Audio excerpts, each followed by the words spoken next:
Okay scold చేయి తప్పులైతే. Physical attack 307 section కింద old section IPC. Attempt to murder, గాయాలైపోయి ప్లాస్టిక్ సర్జరీ. ఇంకా రంజిత్ హాస్పిటల్లో ఉన్నాడు. ఈయన వెళ్ళి విజిట్ చేశాడా మోహన్ బాబు? లేదు.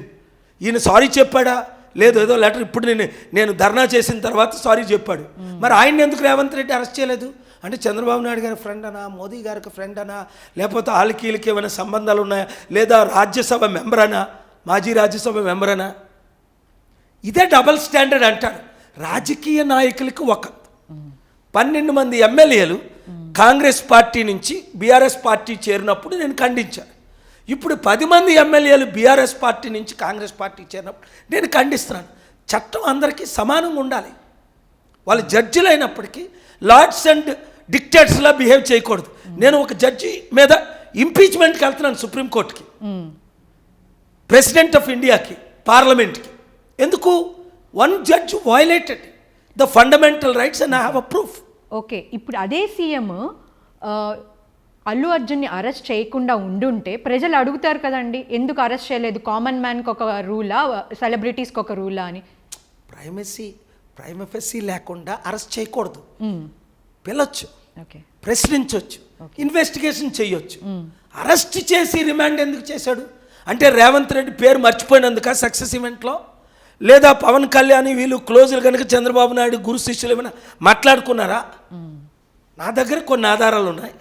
అవసరమైనప్పుడు పిల్లేస్తే నేను బయట పెట్టి కోర్టులో చెప్తాను, మీడియాలో చెప్తాను, కోర్టులో చెప్తా. I don't care anybody, I don't spare anybody. Narendra Modi గురించే 41 రీజన్స్ డిఫీట్ అని బుక్ రాశా.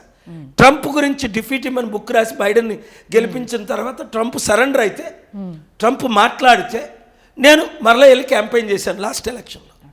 చట్టం ఎవరి కొరకైనా సమానం. నేను ఎప్పుడు ఎవరి కొరకు పోరాడుతున్నాను? మీరు నా గురించి తీసుకోండి. 3,10,000 మంది అనాథులను ఆదుకున్నాను, రూపాయి తీసుకోకుండా. మోహన్ బాబులాగా డబ్బులు తీసుకొని స్టూడెంట్లు నేను చదివించలేదు.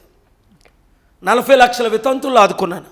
2,10,00,000 మందిని చదివించాను ఫ్రీగా. స్టూడెంట్లకి ట్రైనింగ్ ఇచ్చాను. 40 కోట్లకి ఫేస్ టు ఫేస్ శాంతి సందేశాలు అందించాను. 200 కోట్ల ప్రజలకు మీడియా ద్వారా శాంతి సందేశాలు అంది. ఒకరి ద్వారా ₹1 తీసుకోకుండా.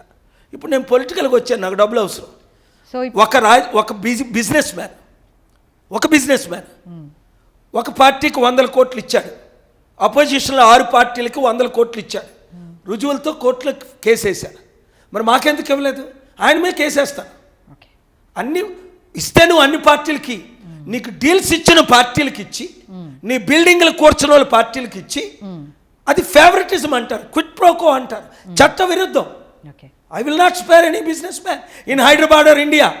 అదానీ స్టీల్ ప్లాంట్ కొంటుంటే 620 కోట్లకి జగన్మోహన్ రెడ్డి 60,000 కోట్లు విలువైన గంగవరం పోర్టు అమ్మిస్తే 18 ఎకరాలు ఫైట్ చేశాను. అదానీని ఆపాను, స్టీల్ ప్లాంట్ అమ్మకుంటా. ఇప్పుడు కూడా స్టేటస్ కో తీసుకొచ్చి కంటిన్యూ చేస్తున్నాను. ఎవరితో ఫైటు? అదానీతో. I don't care if is Adani or if is Ambani or whoever. Law is law for equal all. I have a spiritual power.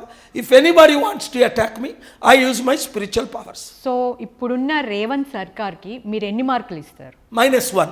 1 is the worst. కనీసం 2 ఇవ్వరా? ఎందుకంటే 2 పథకాలు నెరవేర్చారు. 1 is the worst, 10 is the best, 5 is the neutral. I'll give you -1. దానికి నేను చెప్తాను ఎందుకో. Number 1 main, 2 లక్షలు అప్పు చేసుకోండి, మరొక 2 లక్షలు చేసుకోండి, నేను సీఎం అవగానే మీకు రుణమాఫీ చేస్తానని. మరిన్ని వీడియోస్ కోసం ఛానల్ ని సబ్స్క్రైబ్ చేయండి. లేటెస్ట్ అప్డేట్స్ కోసం వాట్సాప్ ఛానల్ ని ఫాలో అవ్వండి. ఆ లింక్ డిస్క్రిప్షన్ లో ఉంది.